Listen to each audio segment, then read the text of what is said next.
And now, without further ado, may I pass the stage to our keynote speaker, who needs no elaborate introduction, the Executive Vice Chairman of our Hong Kong Foundation, Mr. Bernard Chan, please.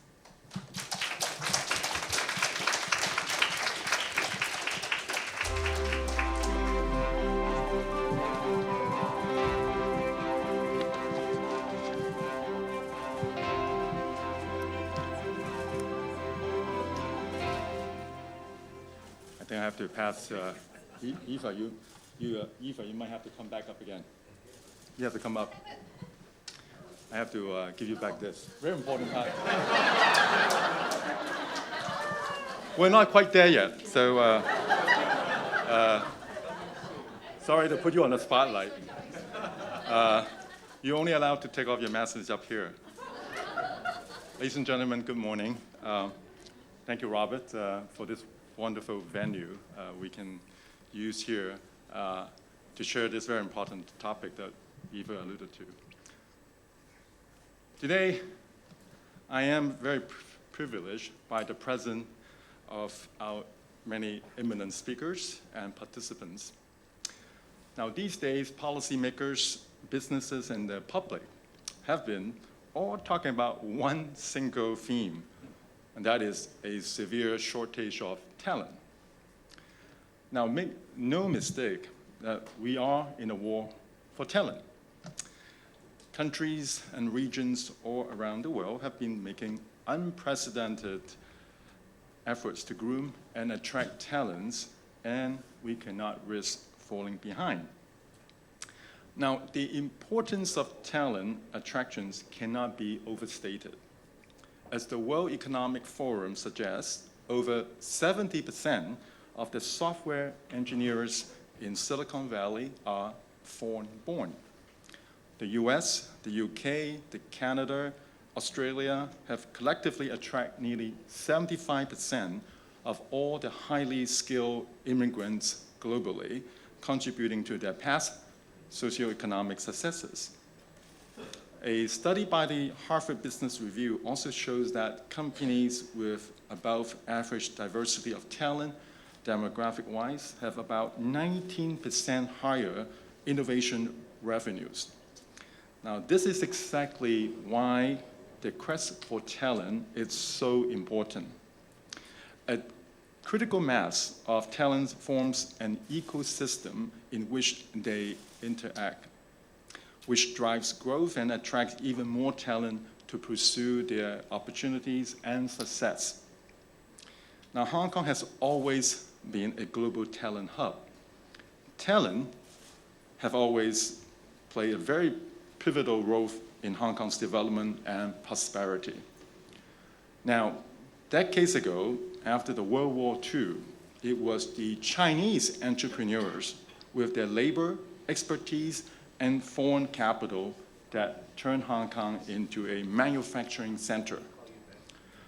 Now, partly benefiting from regional geopolitics at the time, it was, again, an influx of the immigrants from all over the world that transformed Hong Kong into an international financial center.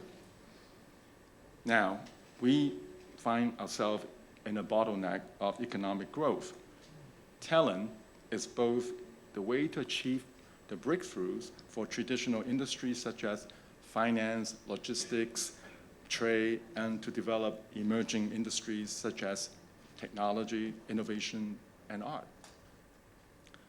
Traditional sectors such as finance relies on new talent and skills to develop new growth engines such as fintech, blockchains, and even ESG.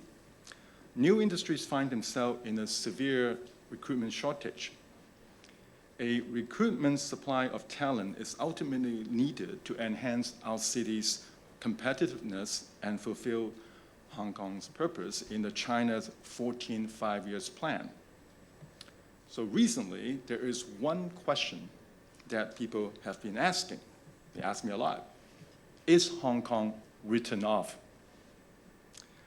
Are we no longer the place that talent is so eager to come to develop their careers and achieve success? Now, despite the many challenges that we face, I do not believe so. Indeed, Hong Kong's many advantages remain the terms of talent attraction. Hong Kong remains a vibrant and livable city for people from all over the world. But now let's take a moment to imagine that you are a foreign individual looking to relocate. Now, what would you consider before you make that decision? Having a low and simple tax rate and a business-friendly environment certainly helps. Hong Kong is still ranked first in economic freedom with no foreign ownership restrictions. For those with children, Hong Kong's education system is ranked fourth globally in the OECD's latest program of international student assessment, PISA, with a variety of education options. Elderlies are well taken care of by our outstanding medical services. But then, of course, opportunity-wise, Hong Kong has 5 universities that make into the global top 100 of the latest QS World Ranking, University Ranking, being the top city with the most entries. It has always been an international financial center and a hotspot for IPOs. It remains a land of opportunities with its proximity to neighboring economies, especially as a gateway to the rest of China. Now, of course, we have to be honest. We must acknowledge that the social unrest and the COVID-19 has brought about reputational and business challenges. And to follow that, a narrative that Hong Kong is no longer the pearl of the Orient it once was. In the 2021 IMD World Talent Rankings, despite ranking first in Asia, from the breakdown, we see Hong Kong's appeal to foreign talent has dropped over the years from 5th in 2016 to 26th in 2021. And in the meantime, we also recorded a year-on-year net outflow of 95,000 people in mid-2022. Now, mind you, most people can't come in, so it's really net outflow. So this is the 3rd consecutive year of net population outflow, where Hong Kong has a collective outflow of around 200,000 people. Yet we should not have our eyes on these recent events, as these issues is at the state, in fact, more structural problem. We have witnessed a lack of talent to drive our next wave of economic growth in the last decade, leading to the bottleneck I have just mentioned. The forces of development have become more complex. The quest for talent are even more so. The reasons are manifold.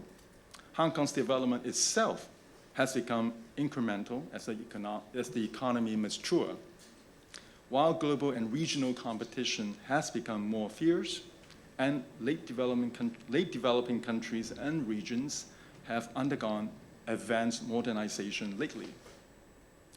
Not only do they present immense opportunities to talent around the world, but the exceptionally attractive industry policies offered by some have made us even more disadvantageous, while mainland China is an obvious example.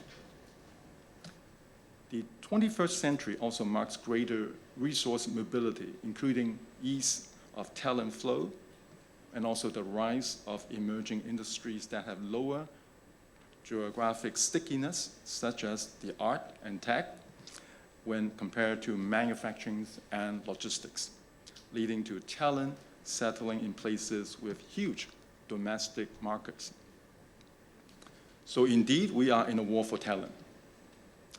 Hong Kong called for talent to embark on its current development, as suggested by the government in its own manpower survey and projection released in 2019, while forecasted a shortage of around 170,000 workers by 2027.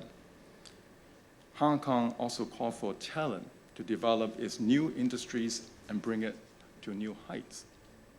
Now, all the above tell us that we can no longer rely on traditional advantages and methods. So while we hope that after the reopening of COVID, talent would return, but hope is not enough. We still need to aggressive talent policies and measures. We will not naturally get out of the interlocking puzzle between industry and talent. We need imminent and innovative interventional policies. Now, to build a talent hub means two things. Firstly, to be able to recruit a pool of global talent. Secondly, also to groom our local talent. The question is, are we doing enough? Now, our education system is not yet fully equipped to supply the future-proof talent. With the talent and skills demanded brought by Hong Kong's technological development and reindustrialization, we face an increasing skills mismatch between learners and employers of expectations. 58% of the business identified talent shortage as a key obstacle to their upgrade and transformation plans, while every 3 in 4 employers find it difficult to employ staff with the right skills. Now, we are also not doing enough to reskill and upskill talent with a low participation rate in continuing education. With an inadequate local supply, especially for the new industries, it brings a need to attract top-notch talent from all over the world. However, let's not forget that Asia World City has been cut off from the international community for over 2 years, with a more than 50% decline in the number of total talent inflow in our city, via our various employment and other visa schemes. For foreigners, the unknown regarding mass testing and quarantine facilities have been driving businesses and talent away, temporarily or permanently. Now, our city has not been aggressive enough in courting skilled labor via our visa schemes, as there exists a huge mismatch between the eligibilities and the benefits of such schemes. Both Singapore, now we use Singapore a lot, but let's just use Singapore. Singapore and the UK have launched new schemes and offer pre-employment visas to attract top-notch talent. Singapore new Overseas Networks and Expertise, the ONE Pass, targets talent earning top salaries, while the UK Global Talent Visa hopes to attract high-potential university graduates with no strings attached. Now, of course, it is not about the number of schemes, but it is about the quality and the attractiveness. The Hong Kong's talent attraction scheme, however, are not quick enough in terms of processing times, not broad enough in terms of the talent categories, and not generous enough in terms of support. Now, although optimization measures have been in place for the Quality Migrant Admission Scheme, and has indeed led to a rising number of talents admitted, but further improvements are still needed. In fact, the government has introduced a streamlined and more targeted scheme named the Technology Talent Admission Scheme 4 years ago. Yet, it still comes with strict requirements of talent spanning education background to employment contracts, alongside other stuff such as the mandatory local hiring requirements for tech companies. In turn, it only offers a slightly advanced review. Now, all this has hampered its attractiveness, with just over 200 applications over the few years after its introduction. Well, We got to change. Now, a survey conducted by the Google in 2019 revealed that 64% of corporations in Hong Kong said that staff with STEM qualifications are the hardest to find. No surprise. The shortage is well established. But are we doing enough to fill the gap? Now, I have a vested interest here because, I don't have enough for my own company too. I'm sure the same with everyone in the room. Now, similarly, as our universities have only set aside 20% of places for non-local students, can we grant these students a longer period of stay beyond the current 12 months in town upon their graduations under the immigration's arrangement for non-local graduates scheme? Can graduates of the mainland branches of universities be included in this scheme? Or, unless, can we increase the percentage of university places reserved for mainland students? Now, all this would fill Hong Kong with a stronger and more sustainable young workforce and help propel our economic reform. Now, for talent to come to and remain in Hong Kong, they need two things. First, a livable environment and the potential to make their businesses and careers to the next level. So on this note, despite some of the advantages mentioned, let's not forget Hong Kong is known as a city with the least affordable housing in terms of price-to-income ratios.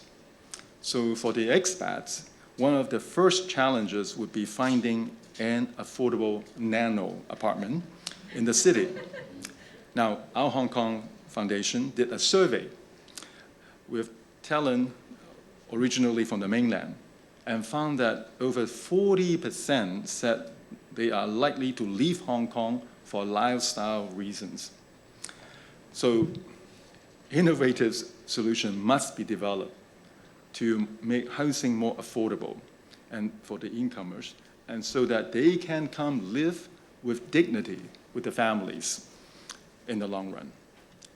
Now, we can learn from our neighboring cities, such as Shenzhen, where housing and other economic and living benefits are offered to technology talent across all kinds of talent nurture and for regional and international endeavors.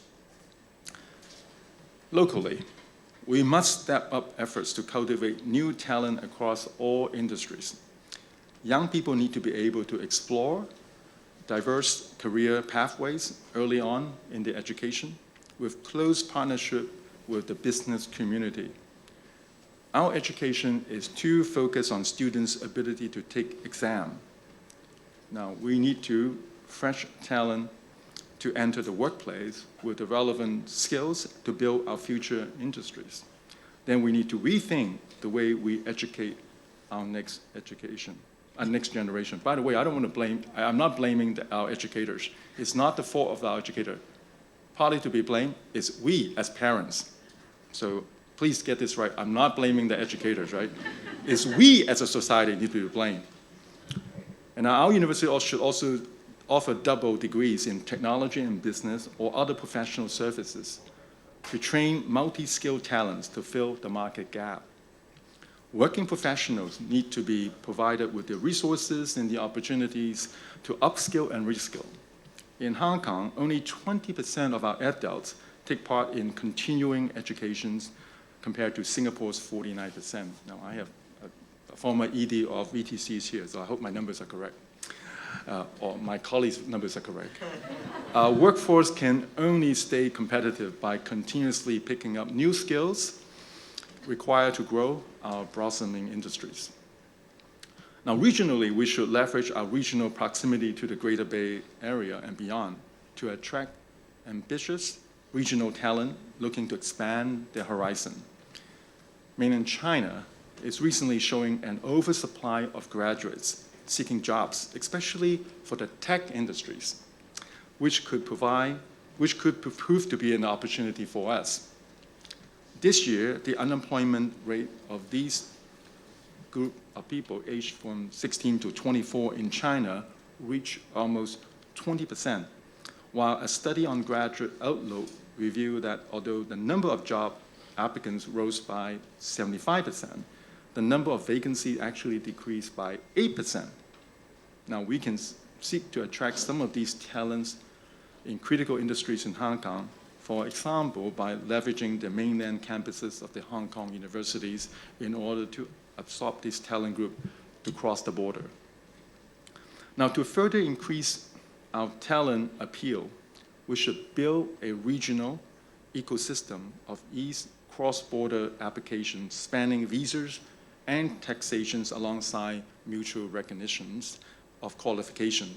Therefore, removing obstacles that talent currently must jump through to get their licenses or certificates recognized across the border. Several of such agreements have already been formed under the aegis of CEPA, and it is crucial that we take more steps in this direction. Internationally, we need to better promote ourselves as a gateway for international R&D talent to unlock the incredible potentials of Hong Kong and the Greater Bay Area. Our immigration schemes have to be optimized, ensuring that the eligibilities and the benefits are on par with each other. Meanwhile, it is utmost importance for Hong Kong to attract the best talent that can develop new industries, even from scratch, to settle in. This should be done through talent schemes which far transcend immigration schemes and living subsidies. Can we put forward a scheme targeted at attracting industry key players, coupling with the, I'm sure you're all aware, we have the so-called the Global STEM Professorship Scheme that laid out by the previous government? Can we join hands with Shenzhen to attract top-notch talent to work in both cities through co-appointment arrangement, and thereby leveraging on our strong universities and international research environment alongside with the relatively developed tech industry in the mainland? All these initiatives not only will increase the attractiveness of our talent scheme, but facilitate better attraction of the right talent. For example, translational scientists that commercialize university findings coupled with ease cross-border arrangement. Now, don't get me wrong, the construction of a livable environment concern far beyond monetary and ancillary support offered by all these schemes and subsidies. There is a global trend of creating a so-called live, work, play communities which offer higher quality life for talent. Cities with vibrant creative and artistic atmosphere are appealing to the talents and professionals, just as how London and Yokohama have become so well known for their abundant cultural facilities spanning galleries, museums, and art space. So it is therefore beyond building more affordable and spatial housing and workplaces, but transforming commuter towns and commercial centers into communities with primary healthcare, quality education, and cultural experience. At this critical juncture, the government, businesses, and everyone of us has a role to play. And it's important telling the story, a story of Hong Kong, so that we can continue to attract and retain talent. Hong Kong continues to be a place for unlimited opportunities for talent and businesses, and the world needs to know that. Hong Kong future's development hinges on plugging in the brain drain and attracting the best and the brightest in the world to come to our home, Hong Kong. It is time to review our city's talent strategy, make timely enhancement in order to solidify Hong Kong's status as a talent hub and to make Hong Kong to new heights. Now, I'm sure I'm preaching those who already agree everything I said, The question now is, how are we going to tell our story to the world? Now, of course, provided we are open to the world. So it is important, I think, as soon as COVID is over, that we are ready. We are ready to tell the world, we want you. I think we've been too complacent for too many years because we have been so good, so we don't feel the need to go and tell people to come. Time has changed. Now it's time for us to tell the world we are ready, and we welcome them to come. And of course, policies and other stuff needs to be enhanced to remain attractive, because there are many competitors out there. You know, talents are needed everywhere these days. So I look forward to our panels because each of them will tell us their own stories, you know, how challenging in each of their industries to attract talent, and how much more Hong Kong can do in order to stay competitive. Thank you, ladies and gentlemen. Thank you.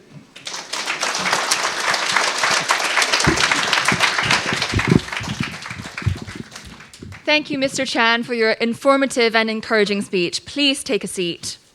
Now, after Mr. Bernard Chan's keynote speech, it is now time for the panel discussion. Today, we are honored to have 3 distinguished guests from different walks of life to join us in person to share their thoughts and experiences in a panel discussion with Mr. Chan. The panel discussion will be approximately 40 minutes, followed by a 20-minute Q&A session where we will open the floor for questions. On-site guests and media friends are more than welcome to raise questions then. We have with us today Dr. Aaron Haralella, Chairman and CEO of Haralella Hotels Limited, who is also our Hong Kong Foundation's Special Counselor. We are also joined by Ms. Diana Caesar, Executive Director and Chief Executive of Hang Seng Bank Limited, as well as Dr. Daisy Wang, Deputy Director of Curatorial and Programming at the Hong Kong Palace Museum.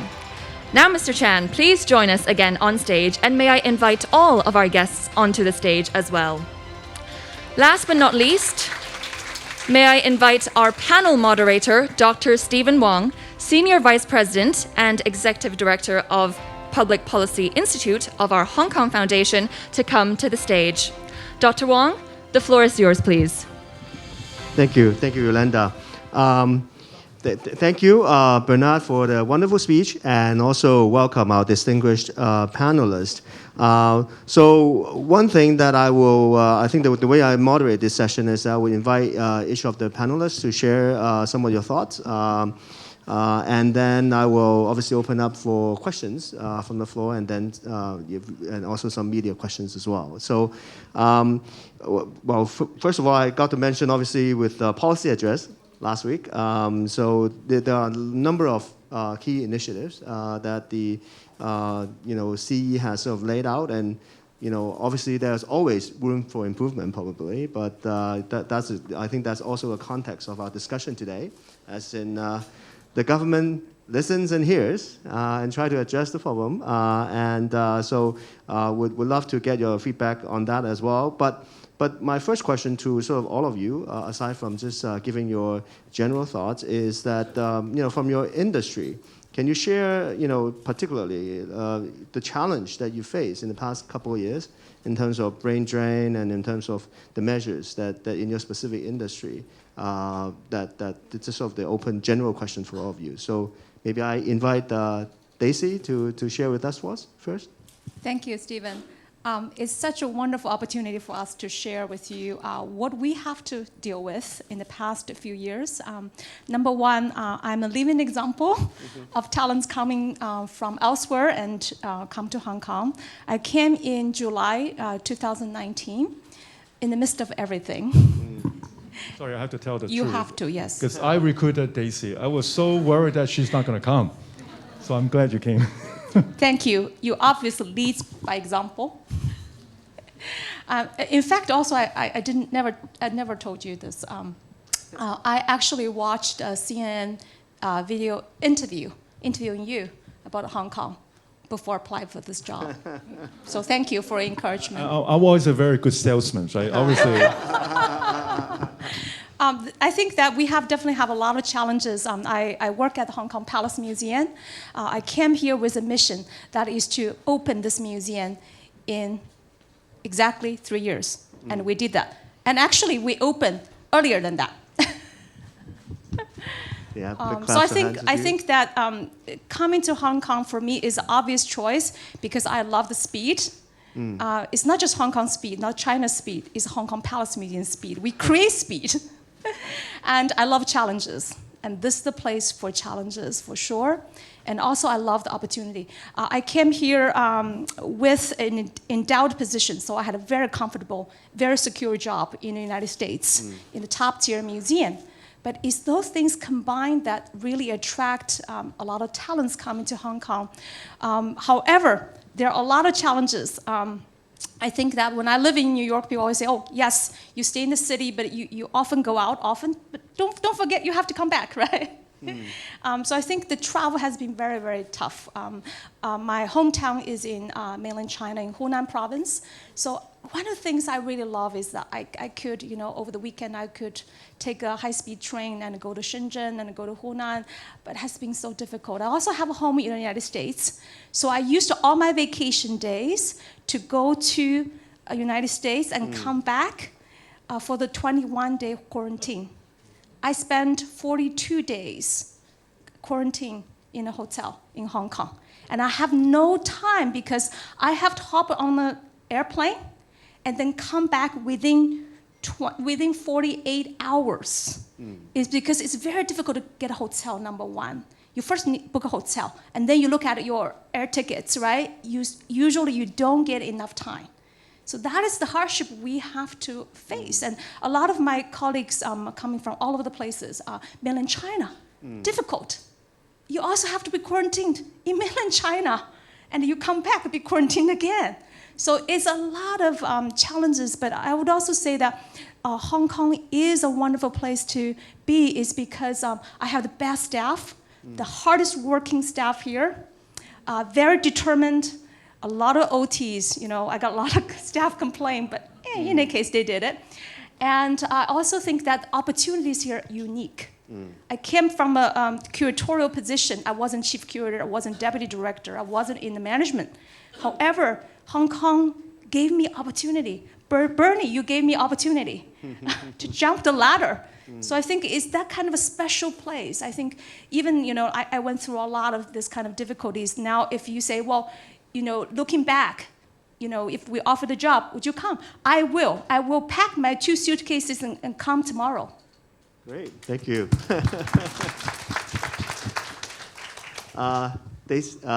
Daisy? Yes, Diana? thank you. Yeah. Thank you, Stephen. I think for the financial sector, we've always been experiencing this tug of war for talent. It's not anything new. Now, granted the fact that travel restrictions, border restrictions have made it a bit challenging and exacerbated that pain in very many ways. But I always like to put things in perspective. Even back in 2021, and you and I always converse on this topic, the financial sector employed over 200,000 staff members. We are still a key contributor to Hong Kong's GDP at 22%. Well, to be fair, some of the other industries experience some challenges, but still that indicates the strength of the financial sector in Hong Kong. So sometimes we tend to be a bit harsh on ourselves to say, we're not actually doing too well. I think we need to recognize the challenges, and this is really a time for us to recognize the challenges, but also think of how we position ourselves going forward. The tug of war for talents, I think there are twofold. Because we are a international financial center, we always need inflow of talents. We need to connect with external markets. We need to connect with China. Both ways were a bit tough over the last few years. Here in Hong Kong, we need to continuously groom our own talents. We need to develop our next generation.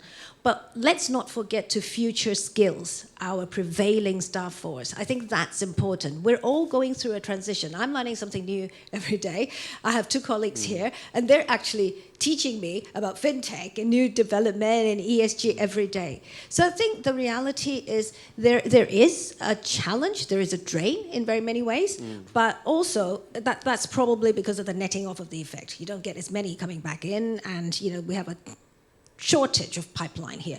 But let's focus on how we can move forward in terms of future skilling our colleagues, those of us who actually have been in the industry for long. How do we then equip ourselves with the skills to operate and navigate forward, and at the same time enable us to have conversations, meaningful conversations with the younger generations? I certainly wouldn't want them to think I'm very old-fashioned, I don't know how to talk to them. So in that sense, I think it's both ways. We then give them a bit of confidence, inject a bit of confidence, inject a bit of energy into their desire to want to be a part of the industry. That's how I see it. Yeah. Thank you, Diana. Aaron? Thank you, Stephen. So my industry is the hotel industry, and the travel industry all around the world has suffered quite greatly. With border closures, quarantine in Hong Kong has been a disaster for us. I was reading a LinkedIn post one time, and somebody said, well, this quarantine hotels are only beneficial to the hotel owners, and I guarantee you, no hotel owner has made any money out of quarantining. It's been a very difficult procedure. But in my industry, we've seen a mass outflow of talent.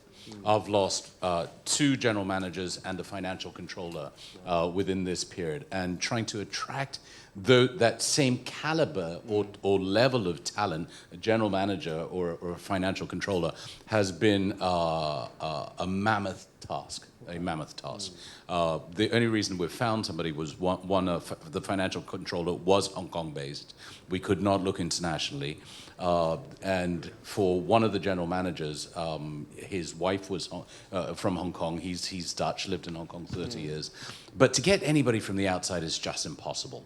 But, and the reason I would say is that we need to take a holistic view of what the lifestyle of talented people, talented individuals looks like. If somebody comes in with children, they need to know that they can educate their children, and not at the drop of a hat, the classes are going to go to half day, or schools are going to close, or we're back to Zoom lessons. And until that transparency and that that information is given and known, Hong Kong will not be the smartest city in Asia or the smartest city in the world. We've lived on a reputation of being the smartest city in Asia, if not the world. And we've lost, I think we need to be truthful about this, we've lost that reputation because we have not been scientifically based or smart. I sat down and the first thing I did was take off my mask. I think the fear and the stigma that we've been facing about COVID, where the rest of the world has not been facing, is stifling us. And the mind boggles sometimes when I'm driving my children to school. I have very young children, and you see a mother, the father, and a 2-year-old child in their own car wearing masks. And do they wear them at home? Right? So the mind boggles. So the stigma, I think we need to get away from. And until we can have a holistic idea of a life, a good quality life that you can live in Hong Kong, it's going to be very difficult, in my industry certainly, to attract any talent. Well, I'm going to put my mask on until after the stigma is gone. So, Bernard, you are an electrical member. You better put your mask on.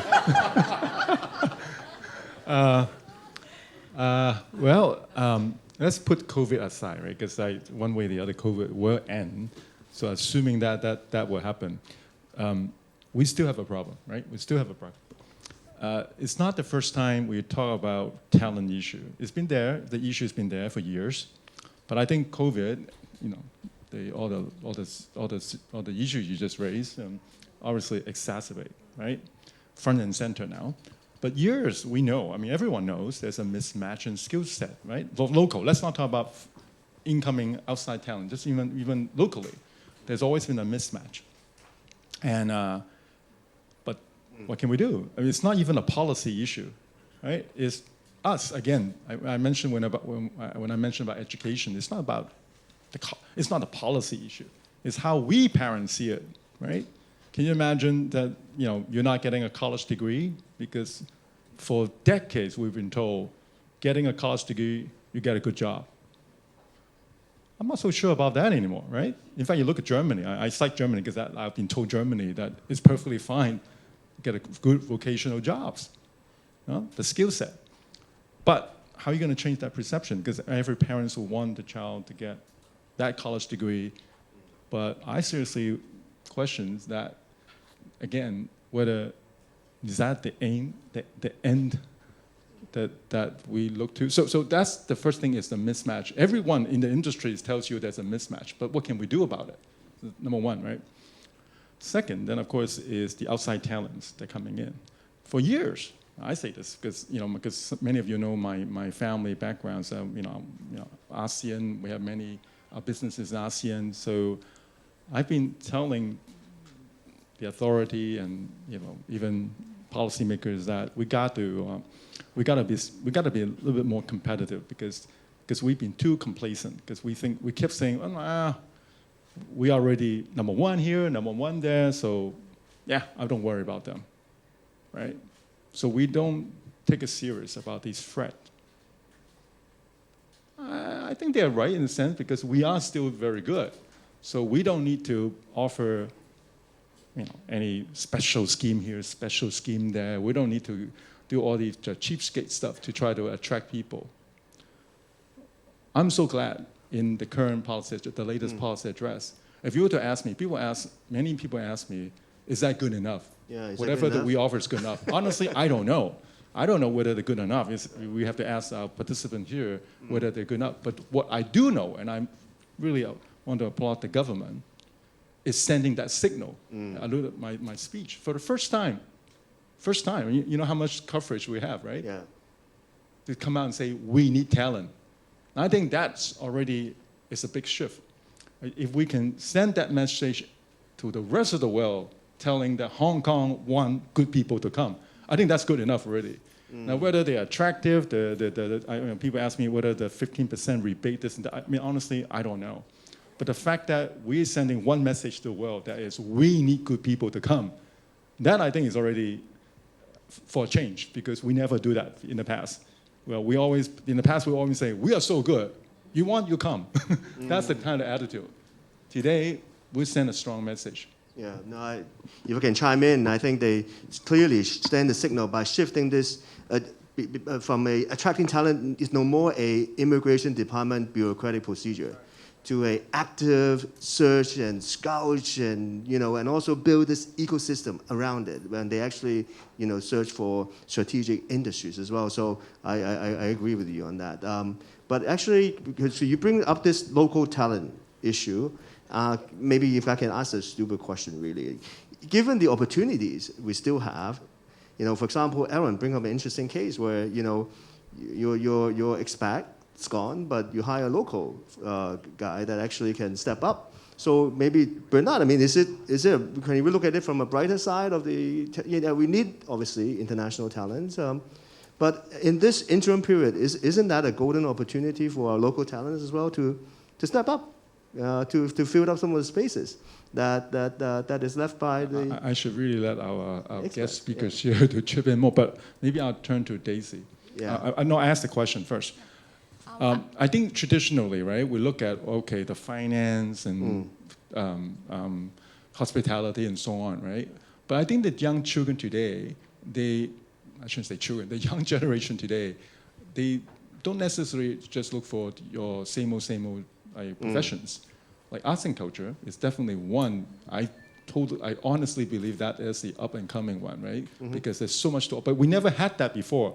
But we now have such facility institution. Let me turn to Daisy. Sure. Yeah, Daisy. When you engage with our young recruits, what are their aspirations? Do they see? Because I think it's important that we give hope, right, to our generation, whatever jobs they want. Right? But I think the parents want something else. Because when I met recently a father, I don't know this person before. He came up to me, because he knew that I was involved in Palace and Amplas. He came up to me and said, my son graduated from university in the US and now working at West Kowloon. And I said, so that's great. What is he doing? He's an installer. He's installing arts. I said, wow. I thank the father, because he's very open-minded, right? Because I think when I graduated with a student art degree, I was too ashamed to tell anyone that I was an art degree, because it's like, oh, wow, you are useless because you're doing art. But I think today the generation is different, right? But it's more important that the parents also have to agree to that, because I think we are still very Asian. There's still certain, we think that, the good career, a good paying job must be this and this and that. Is that how the new generation is seeing it?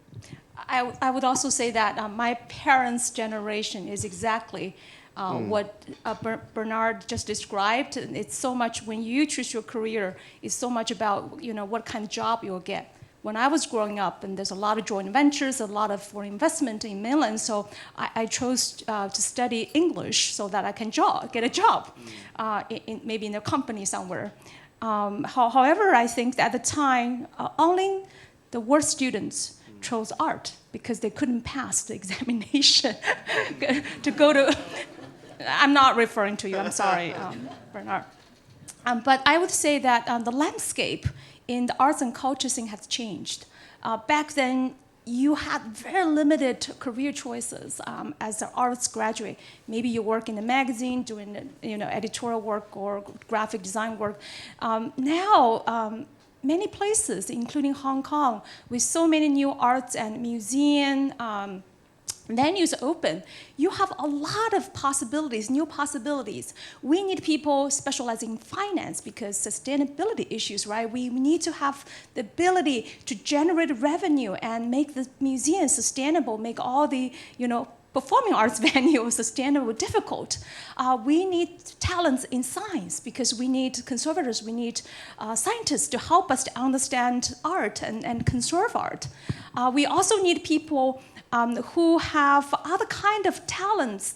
So I want to encourage people from all industries with all backgrounds to look at new opportunities in the arts and the culture field because it's very different now.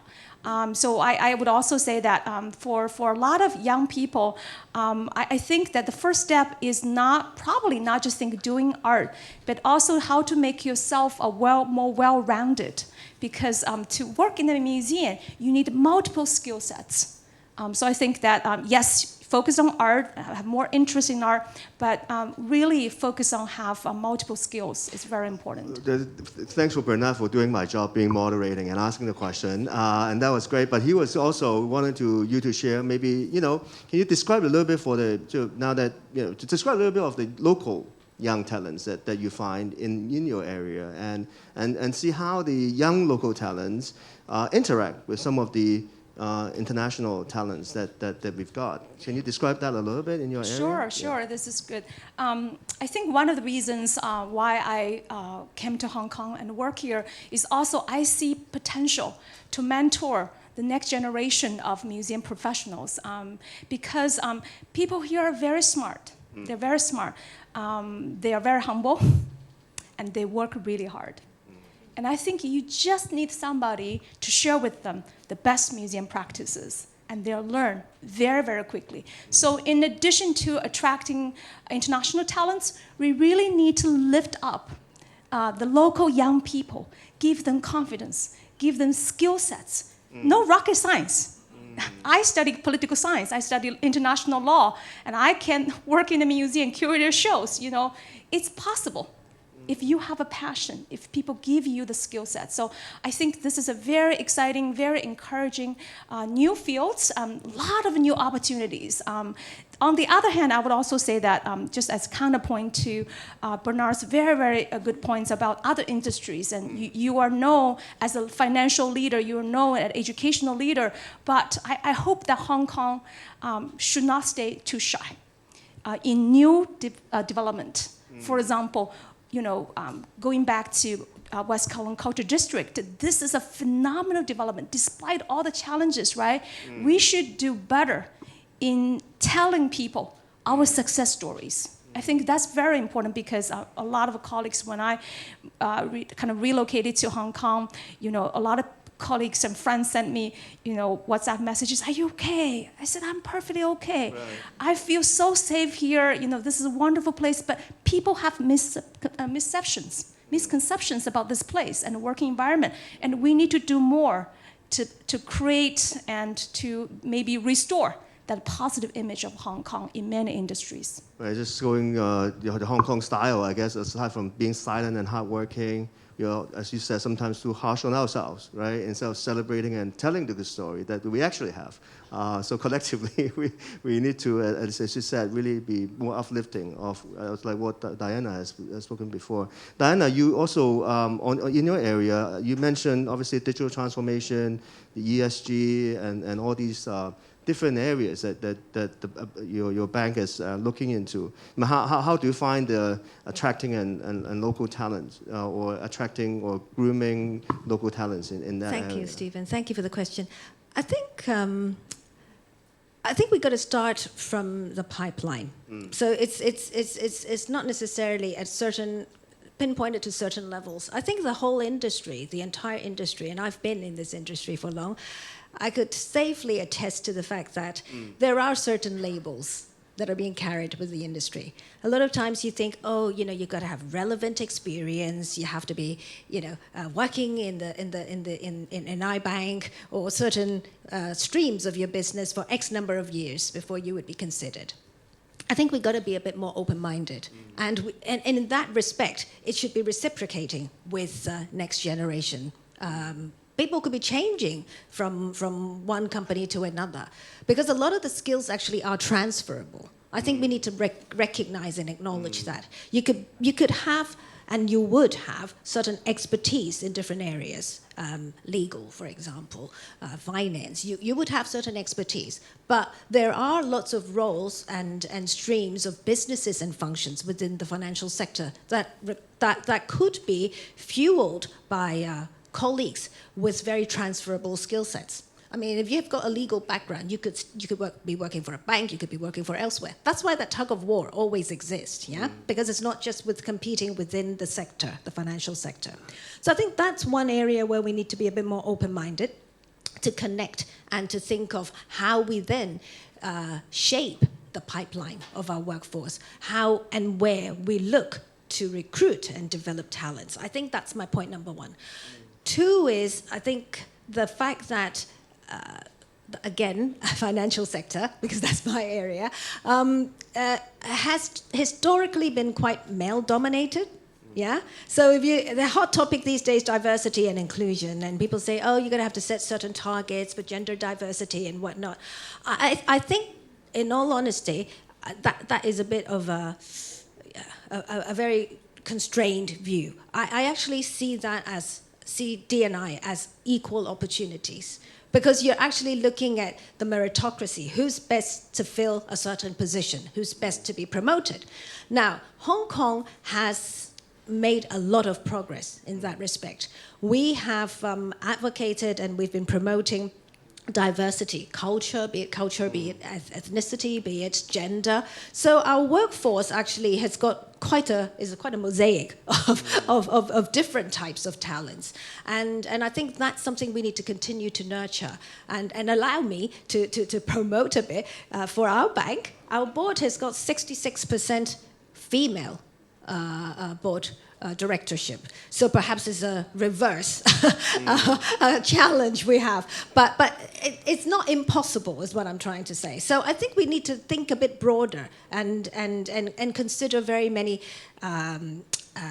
attributes that we historically wouldn't be thinking along those lines. We'd be thinking you have to have relevant experience, you have to have X number of experience, you have to be, certain, coming from certain discipline or whatnot. So I think that is my second point. And lastly, I think it's really thinking of how the workforce will take shape in not even 10 years, because a lot of the jobs are actually automated right now. So what are we training our next generation for? We've got to actually inject, and I agree absolutely with Bernard, it's not so much a criticism on part of education and whatnot, but we're going to have a more balanced view. We're going to have to be a bit more open-minded in terms of shaping and fostering creativity, innovation, because that's where your future workforce would be. You wouldn't have as many people doing branches role as tellers or contact center, because AI would be doing a lot of that job, right? I mean, I started out as contact center. I was an agent. I was a teller when I was working part-time to pay for my university bill. But I don't think you would actually necessarily be thinking in that respect. Your next generation would be going into those roles. So what are we equipping them with? How are we shaping that workforce going forward? That's how I see it. Yeah, I mean, on your second point about gender diversity, I mean, aside from your board, I think it's also a well-known fact in Hong Kong that a lot of our financial institution CEOs 30-odd% is very advanced, you know, in terms of senior leaders. I mean, if we look at, is there an absolute number? I go back to my point of equal opportunity. Yeah, well, maybe that's another good thing about Hong Kong that we need to promote.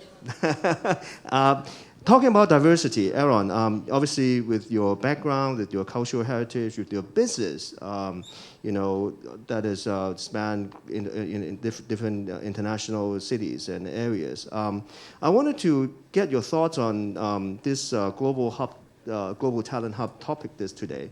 Because in my framework, even though when we talk about global hub, aside from attracting global talents, you know, part of this is also raising our local talents to become global, standard, basically, right? So that we have this global and local mix and create a lot of opportunities that is of global competitiveness. So I want you to comment, if you will, on some of where we are in terms of our local talents and good things, bad things, and you know, are we more, sometimes when I was talking to some financial leaders before, they said our talent in Hong Kong, they are actually not just hardworking, sometimes silent, but they are actually very flexible and, you know, problem-oriented. They solve problems. And this is one of the key features that, you know, that you might not be able to find elsewhere in other Asia countries or cities. I wanted to get your thoughts and feedback on that as well. So one of the most wonderful things about Hong Kong, I think, is its multiculturalism. So it doesn't matter what ethnicity you are. We just look at talent as talent is. You could be Chinese, you could be Indian, you could be European, you could be American. It really doesn't matter. And that's quite a magnificent thing about Hong Kong. We've also exported that talent. I mean, if you look at my industry, some of the best hotel companies in the world have come from Hong Kong. If you look at the Peninsula, the Rosewood, the Shangri-La, I could just keep on naming these. Right? The best hotels in London, Paris, New York come from Hong Kong. So we've exported this brand that is Hong Kong. You know, it's a level of service that is distinguished. It's a level of service that's unmatched and unparalleled all around the world. It's a level of qualification and intelligence, and that is, again, the top of the ladder. You know, and it comes from every ethnicity. I mean, growing up in Hong Kong with being Indian, I never felt myself different. You know, everybody would say, I go all around the world and people ask me, so how do you identify yourself? You have a British passport, you're Indian, but you were born in Hong Kong. And I say, there's no question, I'm a Hong Konger, you know, through and through. And then all the other things come later. And I think this is a feeling that every Hong Konger has. We're incredibly proud of the place that we're born in or call home. And I agree with you, we've been very hard on ourselves. I remember before 1997, people would say Singapore is going to take over, Shanghai is going to take over. And then when you look at it with slightly more detail, it would be difficult for Shanghai to take over in those days because there's no convertibility of the renminbi, there's no common law, so companies wouldn't go there. So I think we have to look at ourselves less critically, but with a better eye in showing what our merits are, to be able to promote those merits going forward, that people see Hong Kong as a place that we know it to be. That we see it to be, and if we just need to be able to push that going forward, I would say. Again, I say the best hotel companies in the world come from Hong Kong. That's an amazing point, because when we talk about opportunities, sometimes we say, well, you know, Hong Kong has so much structural advantages, market opportunities, but really we have to give credit to the Hong Kong talents that actually create that opportunity, be able to actually grasp that opportunity, that otherwise, you know, there can be opportunity. You need someone actually to grab it. And Hong Kong has been doing a good job, be able to actually grab that. So I think, you know, it's time to actually attract foreign talents, yes, but also really to celebrate and also continue to solidify our local talents and embrace them as a hardworking, well-deserved group of people, right, that actually create a lot of opportunities. And Bernard, you also, from your Thai business background, I mean, do you sort of observe the different places on how talents are in various places? If you can comment on that as well. Yeah, thanks, Stephen. I think let me also go back to my earlier comments about the messaging, right? Hong Kong message to the world, because we are here, and we think this is what they want. But let's put ourselves in their perspective and see how they see Hong Kong, right? I think. Now, for good reason, I think Hong Kong, because we need to have a good, I think another thing we should really take proud of is we have an amazing check and balance system here. While many in the outside world think that we have no democracy, hey, democracy is not the same as check and balance, right? We have amazing check and balances. Because we have the check and balances, that's why things are not moving as fast as we want to, right? Because it's check and balances. So I think all of the years, when it comes to talent, we need to protect the local talent, right? The local interest. And so everything that we do create bureaucracy. I think that's the problem that we send to the world, right? When people apply for a job in Hong Kong, wow, lengthy application process, this and that, but I don't blame them. Whoever's approving it, hey, they will be blamed if they're not doing a good job, right? Right? The audit department go after them. So I understand why they need to do what they do. But then at the same time, it send that message. It send them, wow, you got to prove this, you got to prove that, this and that. Because that's the comments I got from my friends overseas. It's like, oh, Hong Kong, so difficult. That's the message we always been giving them. But of course, they want Hong Kong so much that even no matter how difficult, they still want it. They will still come, right? Yeah. Well, that's the past. I think today, when everyone is lowering those standards and becoming more and more welcoming, that's why I think in the policy address, there's mentioning of cutting red tapes, right? Yes. I think that's important. But I hope that it not just a policy address, I hope it will turn into actual action, that we want to show to the world that if you're good, we want you. But you don't need to prove A, B, C, D, E, F, and G, because I think that's the message. Just like with COVID, right? We have to ask them that, oh, you have to declare this and this and get that. And it turns people off, right? If especially when they have choices. Now, if they have no choice, oh, no problem, then they'll fill those out. But when they have choices, that's the problem. So I think, but I just want to make sure you all don't get me wrong, because the medias are here. I don't want them to blame anybody. I'm not blaming the government, because it's a reflection of the people, because the local group, local interests, they demand their rights, and so that's why we build these in, right? For all good reason. They're all for good reason. But I just think that we are now at such a critical time, we cannot just let the same old, because then we will lose out. I think that's my point. Actually, could I add to that?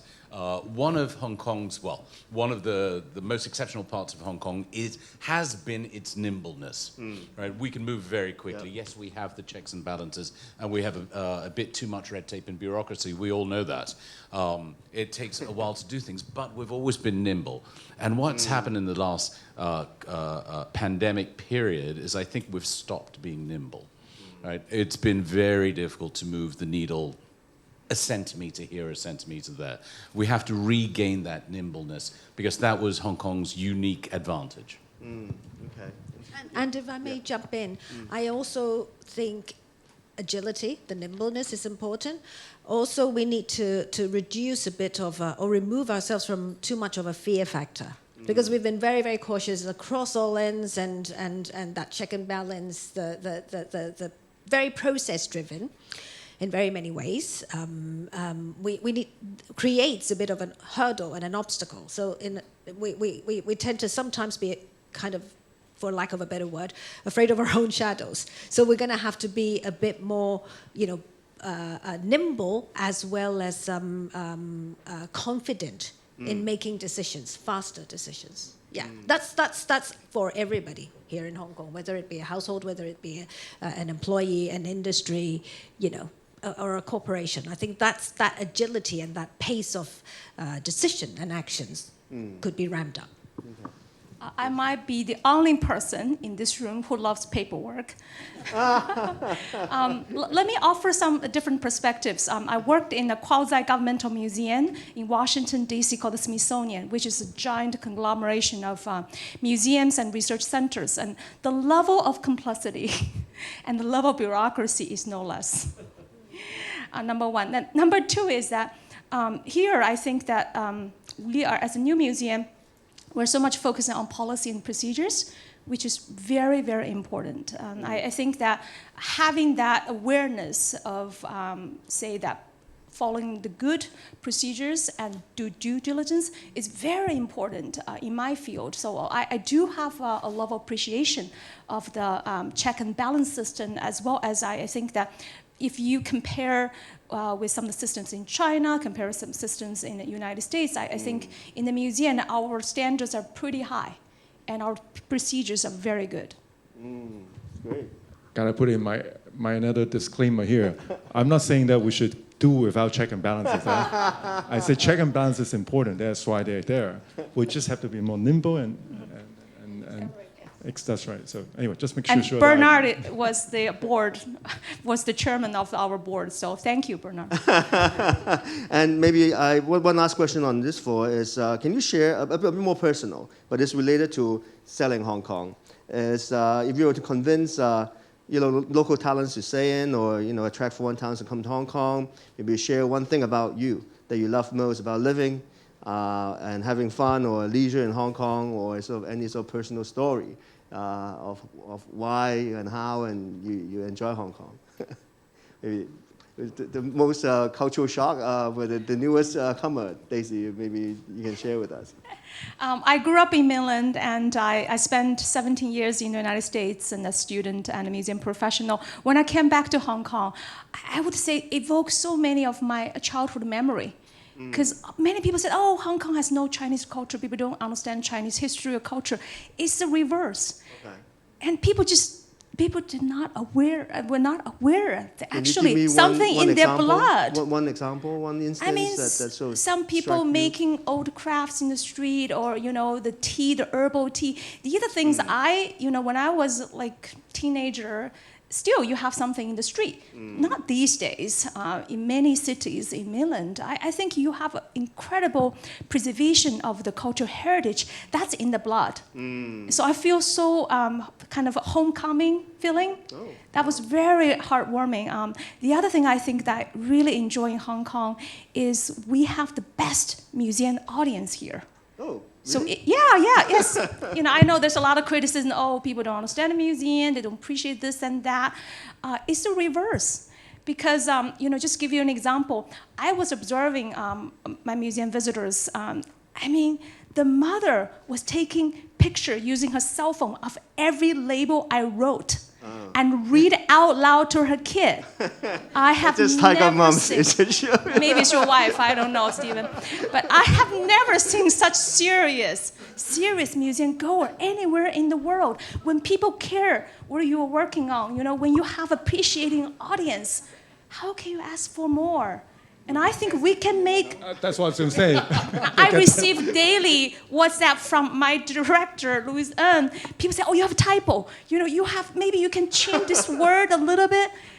All the constructive criticism, people really care about what you do. And I think that makes so much difference. And we also know our work is appreciated, and we can work even better here. No, I learned so much from when I had the chance as a tour group from LegCo and be able to listen to your explanation. It's great. It's wonderful. I'm not sure I'm a good museum goer, but I'm just it's just fascinating of what is out there. Thank you, Diana. Yeah, I think I was away from Hong Kong. I went to school in Canada, worked there for a couple of years, and the first instant I got a chance, I returned to Hong Kong. I grew up here till I was 13, 14, and not a doubt, I wanted to come back. I have been away for 10 years plus, but the heart belongs here because of the buzz. Because I've always liked, I've traveled to different places, and it's nice to be, touring the world. But the buzz in Hong Kong is what attracts me. It's almost like keeping you going every day, and the energy and the looking forward, that forward-looking appetite, that strive for excellence. I do agree. We need to re-energize now. I think we need the qualities are here, but we need to re-energize, and we also need to be a bit more progressive in our thoughts. But I still say, if I were to make that decision right now, if I had that chance again, if I were young again, I would. I don't think my mum would like that because she's still in Toronto, but I would. I definitely would. Thank you. Aaron? So I really enjoy the fact that in Hong Kong you have the city, the beaches and the mountains within 10 minutes of each other. The weather changes and everybody's hiking up in the mountains. One of the most wonderful things that I enjoy is dropping my children to school too early in Hong Kong, but immediately from the school I go hiking. Really? And it's quite wonderful. I mean, this evening I'll be playing tennis in this spectacular weather. Everything is accessible. Everything is quick. You can do 10 things a day in Hong Kong. Yep. In Thailand, you can do 3, maybe. Maybe. In London, maybe you can manage 5, but certainly 4 is doable. In Hong Kong, it's 10. Okay. And that's wonderful. That's awesome. That's Bernard, is it 3? Depends if you're stuck in the, depending it's whether pouring rain or not. Pouring rain is probably 2, right? Because you can't even get out of the parking lot. No, I agree with everyone, every comment made. I think we are where we are, right? In fact, we used to be. I think the world see us as one of the best places, right? One of the most important IFC in Asia.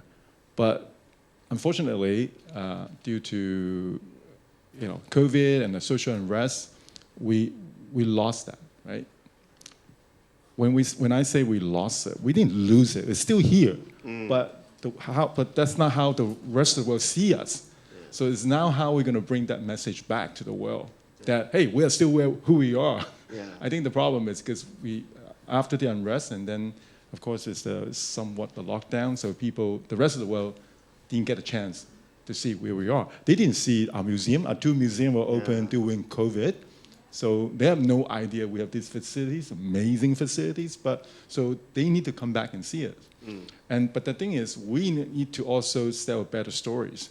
Why I keep repeating this message I said, now that with our chief executive pushing this talent quest, I think it's a great message to the world, right? So it's about messaging. So but then we still need to invite people back, because it's no point just we saying it, right? They have to come and see it for themselves.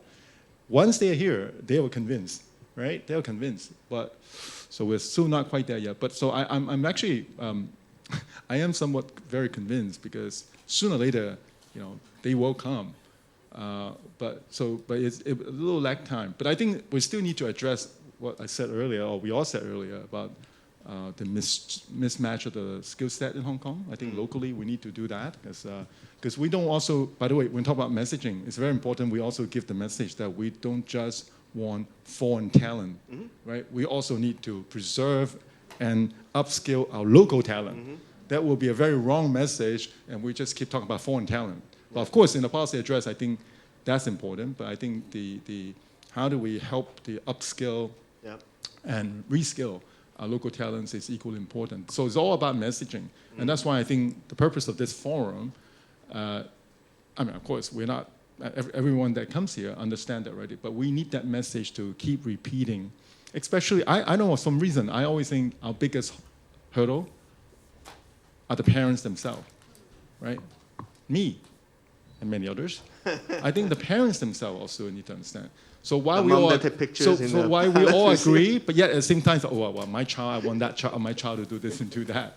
I think we as a parents need to also let go, whatever that they think is what job is about, right? The skill is about. I think if we all collectively are more open-minded, and they said, we are, and this day everyone talk about crossover, fusions, and so to your point, right? I'm not even sure, because I'm a mentor for many students, right?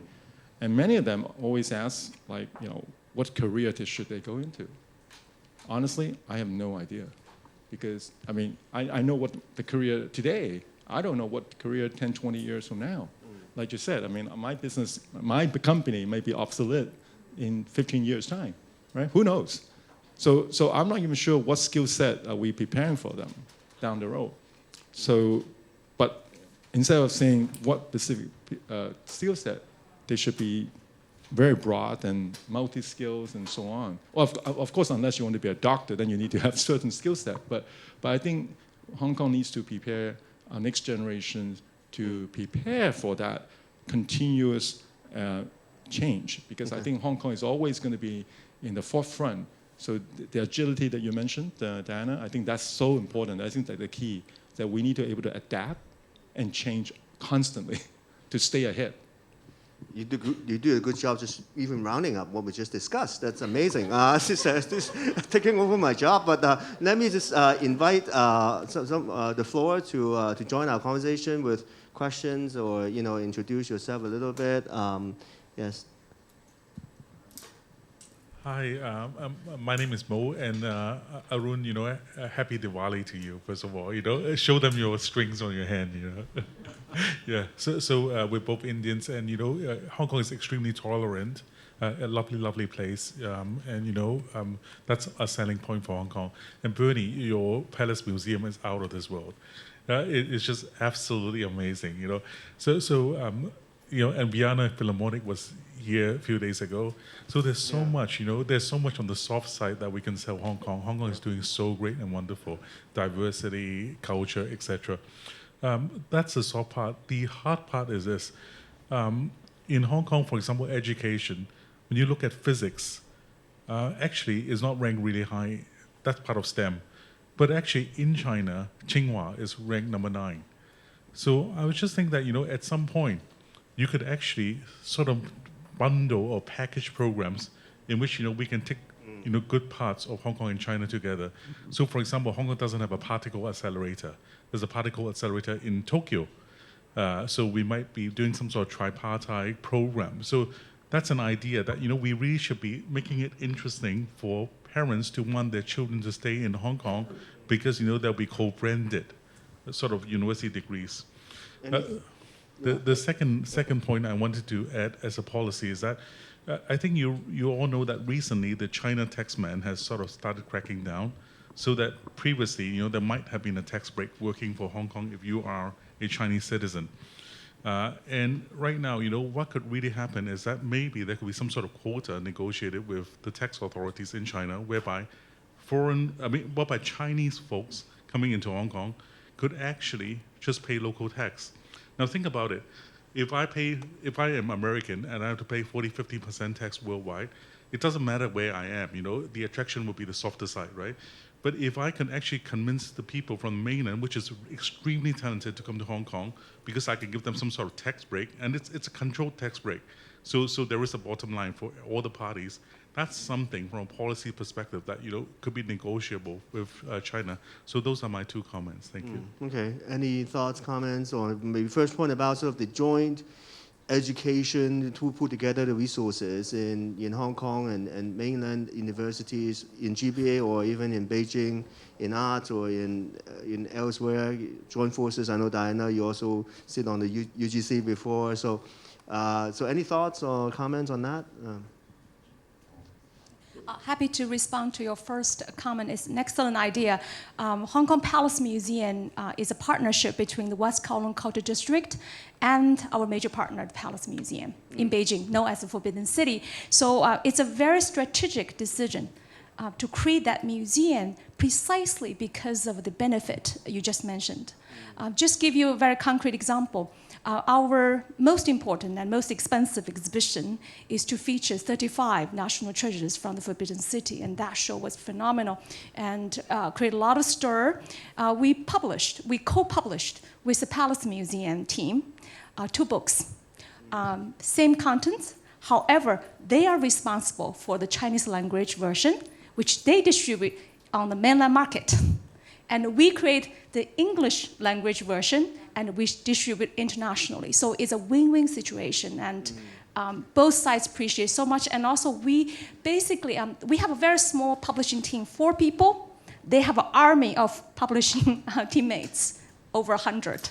So they can do things very, very quickly. So the first rush to the finish line, and we're still working on the English language version. However, we'll finish. Diana? Yeah, probably, Stephen, would be better positioned to answer that question. But I think from my perspective, I do sit on FSDC and UGC. And connecting the dots, the industry, the financial sector already works very closely cross-border with different institutions in the world when it comes to developing talents and programs. However, I do think if we were to advocate and externalize, now we're energized again, in the academic space, certainly, even if we start with research, I wouldn't be equipped to answer questions on the science field. But I think even if it's research of any sort, right, that's where we could actually connect better and more with universities from other parts, other regions, because that's where, again, you have agnostic skill sets, but you can have different perspective, actually really deep diving into certain, and perhaps understanding Hong Kong better, where we are better. And in that sense, I think that's an area that we could connect. Yeah. Thank you. Okay, we take one or two more questions.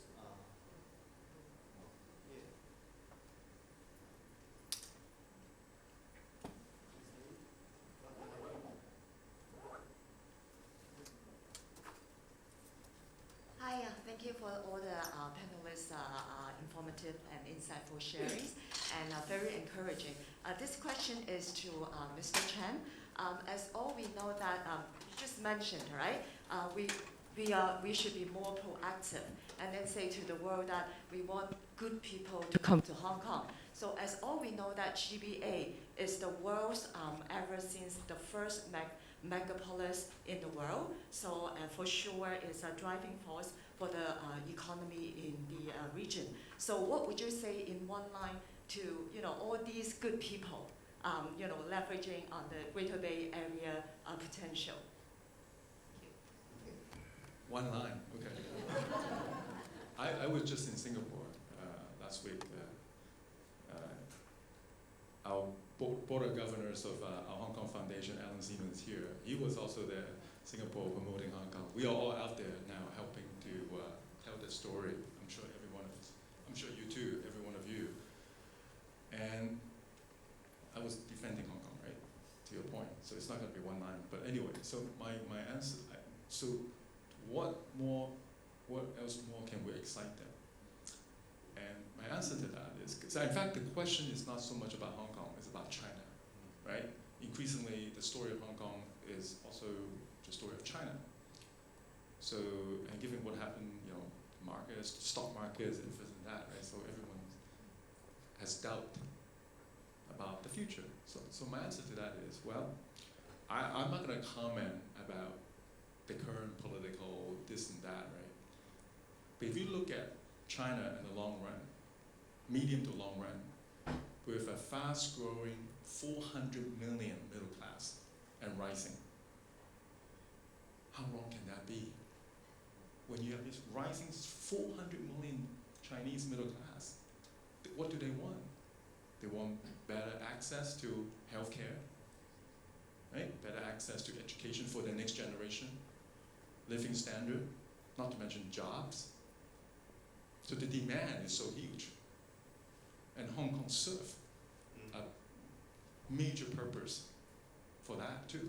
Not onshore, we serve the offshore side of things, right? So how wrong can that be? So I am so confident of our future. But let's not talk about the next couple of months. Is it going to be 0, 3, 0, this, and so that? Yes, we're still a bit rough today. But if we talk about investing, right? I'm sure many of you here invest. It's not for tomorrow, right? We're investing, everything that we invest is hotel, right? Hey, it's not about tomorrow. It's about 15 years, 10, 15 years on. Come on. So I am still remain very confident about the future. So I think, when I talk about Hong Kong, I don't just talk about Hong Kong, I bring in the whole country to this topic of 400 million, but of course the Greater Bay Area is 70, but let's not talk about even that 70 or 300, is that rising middle class, the purchasing powers of this young family, middle class family in China. And how are they different from our middle-class families? Not much. I mean, I'm not here to say, but if you ask Stacy, right? The middle-class family in China, how are they different from Hong Kong family? We are all looking for the same thing. Better access to culture and arts, right?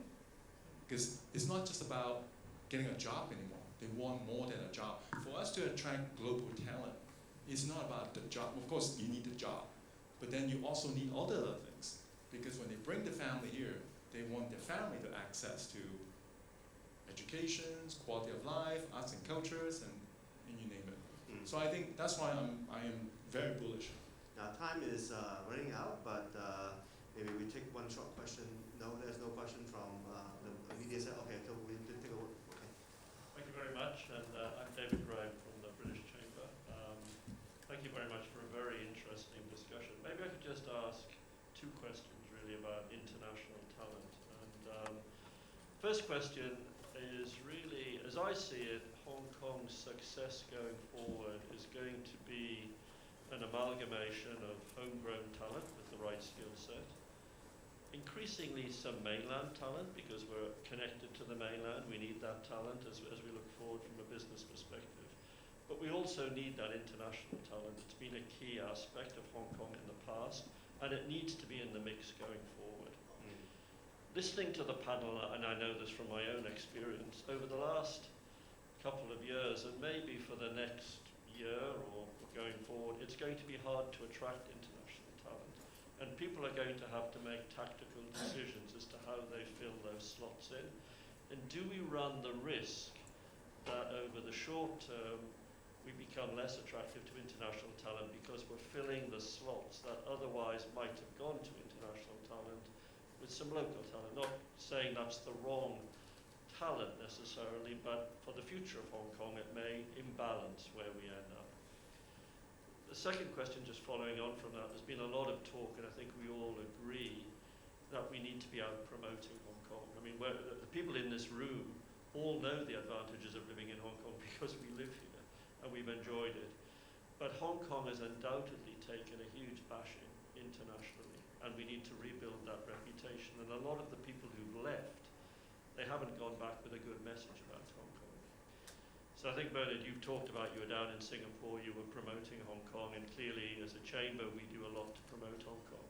But do we need a more systematic approach to promoting Hong Kong overseas, rather than a somewhat ad hoc way of us individually promoting Hong Kong? Do we need schemes? Do we need to be in front of the universities in the UK and America and elsewhere? Do we need to be in front of government, even in front of these countries? Because it seems at the moment that we're all agreed we need to promote Hong Kong, but we don't seem to have a plan at the moment. Yeah, given time, we really have to be short. I'll take the second one. Maybe Aaron or others can take the first. In fact, thank you for actually helping me to run up this discussion here. I think the private sector needs to take the initiative.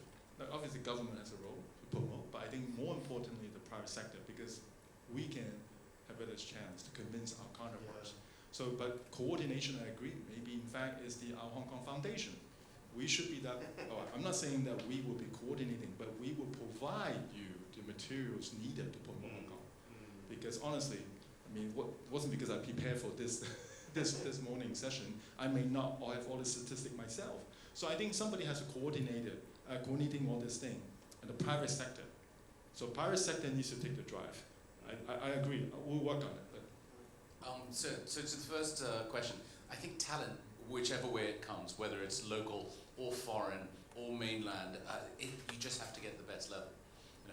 And I think we should not say, oh, at the moment we can't get foreign talent, so therefore our local talent should replace. It's the best person regardless of ethnicity.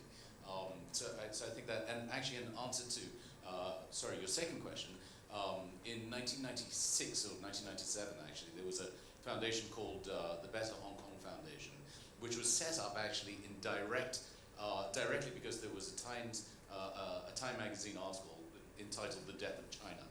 The Death of Hong Kong.